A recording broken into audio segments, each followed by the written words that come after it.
स्वाभिमान ही आमची शान या तत्वावर चालणाऱ्या जी अविरत इंटरनेट न्यूज मध्ये मी नीलम चौधरी आपले स्वागत करते। तर आता पाहू सविस्तर घडामोडी। कल्याण शहर शाखेने केला ज्येष्ठ शिवसैनिकांचा सत्कार।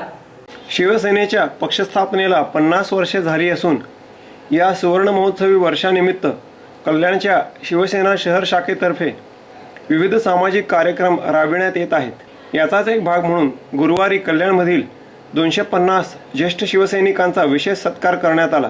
शिवसेना शहर प्रमुख विश्वनाथ भोईर यांनी या कार्यक्रमाचे आयोजन गीता हॉल येथे केले होते। शिवसेना पक्ष स्थापनेपासून कल्याणमध्ये अनेक शिवसैनिकांनी आपल्या जीवाचे रान करून पक्ष वाढवला। यामुळे कल्याण डोंबिवली महापालिकेत सेनेची सत्ता देखील अस्ताव्यात आहे। मात्र शिवसेनेच्या स्थापनेपासून कार्यरत असलेले हे शिवसैनिक प्रकृती कारणामुळे अथवा इतर काही कारणामुळे पक्षापासून काही काळापासून दूर आहेत। अशा सर्व ज्येष्ठ शिवसैनिकांना एकत्र आणण्याचे शहर प्रमुख विश्वनाथ भोईर यांनी ठरवले आणि भव्य असा त्यांचा सत्कार केला। आताच्या पिढीतील शिवसैनिकांना या ज्येष्ठ सैनिकांकडून बहुमूल्य असे मार्गदर्शन लाभले। शिवसेना कल्याण डोंबिवली जिल्हा प्रमुख गोपाळ लांडगे, ग्रामीण जिल्हा अध्यक्ष प्रकाश पाटील, आमदार शांताराम मोरे, रुपेश म्हात्रे, उपनेते अल्ताफ शेख आदी मान्यवरांच्या प्रमुख उपस्थितीत 250हून अधिक ज्येष्ठ शिवसैनिकांना शाल, श्रीफळ, सन्मानचिन्ह आणि मनगटी घड्याळ देऊन गौरविण्यात आले। यावेळी सेनेचे पदाधिकारी आणि कार्यकर्ते मोठ्या संख्येने उपस्थित होते। कल्याण पूर्वचे आमदार गणपत गायकवाड यांच्या वतीने नेवाली येथे दाखले वाटप शिबिराचे आयोजन करण्यात आले। शैक्षणिक आणि अन्य शासकीय कामकाजासाठी आवश्यक असलेले विविध शासकीय दाखले संबंधितांना एकाच दिवसात उपलब्ध व्हावे या उद्देशाने कल्याण पूर्व विधानसभा मतदारसंघाचे आमदार गणपत गायकवाड यांनी दाखले वाटप शिबिराचे आयोजन नेवाळी नाका येथे केले होते। या शिबिरास कल्याण पूर्व मतदारसंघातील अंबरनाथ तालुक्यातील लाभार्थ्यांनी प्रचंड असा प्रतिसाद देत शिबिर यशस्वी केले।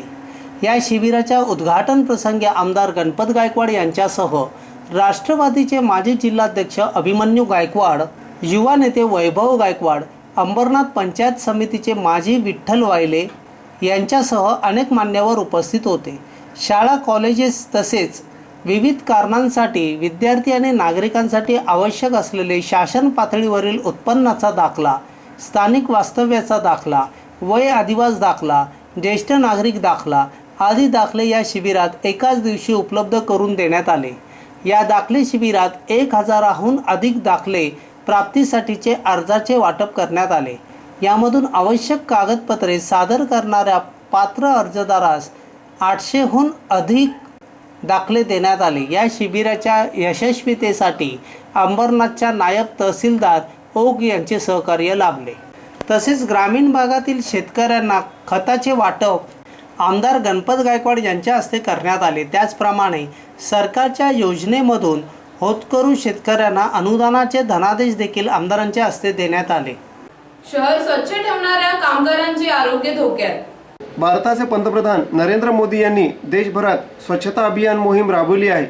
त्याचप्रमाणे शहर स्वच्छ ठेवण्यासाठी सर्वत्र प्रयत्न सुरू आहेत। मात्र शहर स्वच्छ ठेवणाऱ्या कामगारांचे आरोग्य धोक्यात असल्याचा प्रश्न निर्माण झाला आहे। शहर स्वच्छ ठेवण्यासाठी रस्त्यावरील कचरा उचलताना त्यांना आवश्यक असणाऱ्या सुरक्षिततेच्या वस्तूंचा अभाव दिसून येत आहे।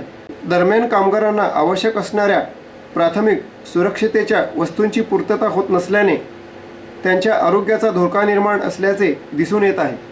तर याचबरोबर हे बातमीपत्र संपले। नमस्कार।